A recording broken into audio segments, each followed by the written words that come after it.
Ini keganjilan proses hukum yang ke-17 dari 30 keganjilan, yaitu menyembunyikan alat bukti berupa dokumen lelang palsu.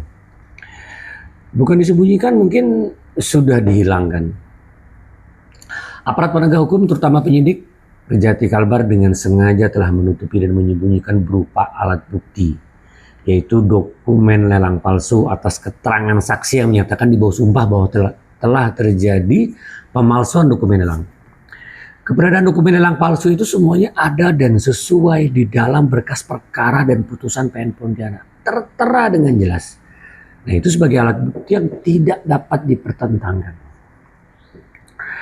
Dokumen lelang palsu itu telah digunakan untuk proses pengajuan syarat administrasi penerbitan uang muka dan dijadikan dasar penerbitan surat perintah membayar (SPM). Fakta hukumnya, menurut keterangan saksi pertama, Sudrajat, pihak agen asuransi, dia menyatakan bahwa dokumen-dokumen yang disampaikan untuk adanya kontrak sebagian besar palsu dan adanya kejanggalan dengan kontrak pengadaan pupuk sebagai dasar penerbitan jaminan. Dan mengakui bahwa perusahaan asuransi tidak melakukan cross-check atas dokumen yang disampaikan oleh prinsipal kepada asuransi. Dan menurut keterangan saksi kedua, Ihsan Satria, dari pihak PT Asuransi Asoka Mas Jakarta sebagai penjamin, dia menyatakan ditemukan dua model kontrak untuk kontrak yang sama namun isinya berbeda. Artinya dokumen lelang dan dokumen kontrak palsu itu sudah pasti ada. Dalam hal ini digunakan untuk pengurusan jaminan asuransi ke pihak asuransi. Dokumen lelang itu adalah produknya Pokja dan saya sebagai ketuanya. Yang benar-benar kami tidak membuat dokumen lelang karena Pokja tidak pernah memproses lelang. Tapi faktanya, nyatanya dipalsukan.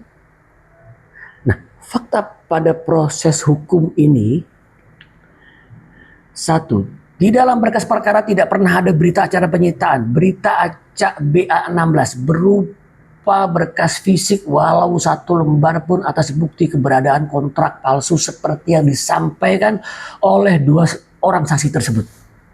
Harusnya APH menyita dokumen yang dikatakan palsu tersebut. Dan APH tidak pernah membahas hal ini di persidangan. Semua tentang hal ini ditutup rapat-rapat. Seharusnya kalian APH itu mengurai siapa yang terlibat memalsukan dokumen negara tersebut.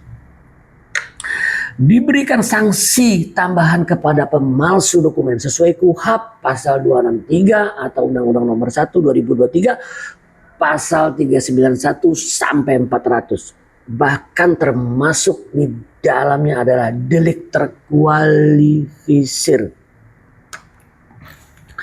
Mengapa kalian APH mendiamkan kejahatan ini? Justru kalian jadikan hal ini sebagai alibi untuk menyalahkan saya atas perbuatan yang tidak saya lakukan.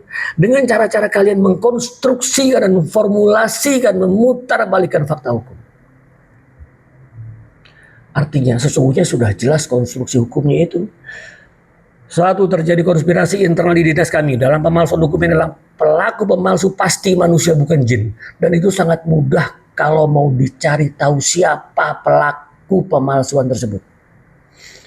Orang kantor sebagian besar sudah tahu kok.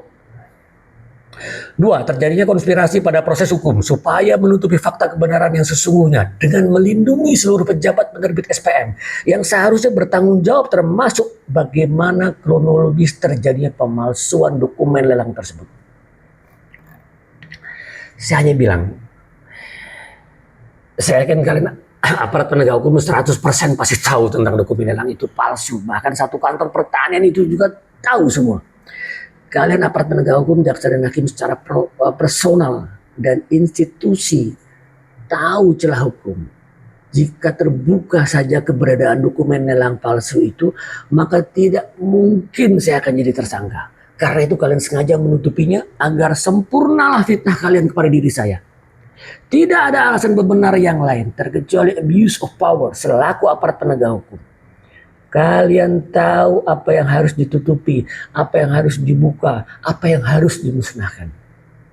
Kalian kejam, keji, dan kalian bertanggung jawab. Saya tentunya tidak akan marah jika seandainya kalian melindungi pihak yang bersalah. Tapi jangan kalian tubalkan saya yang tidak bersalah.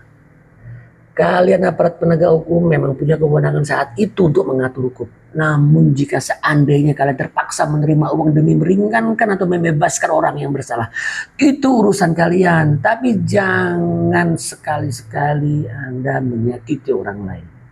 Akan datang karma untuk keluarga Anda dan diri Anda jika dengan sengaja saya, orang yang tidak bersalah, Anda paksa menjadi bersalah sehingga menjadi tersangka dan akhirnya sekarang terpidana. Sesungguhnya kalianlah yang disebut oknum telah merusak nama baik citra penegakan hukum di negara ini. Jangan karena Anda, banyak kolega kalian yang sudah berjuang menegakkan keadilan rusak karena Anda semua.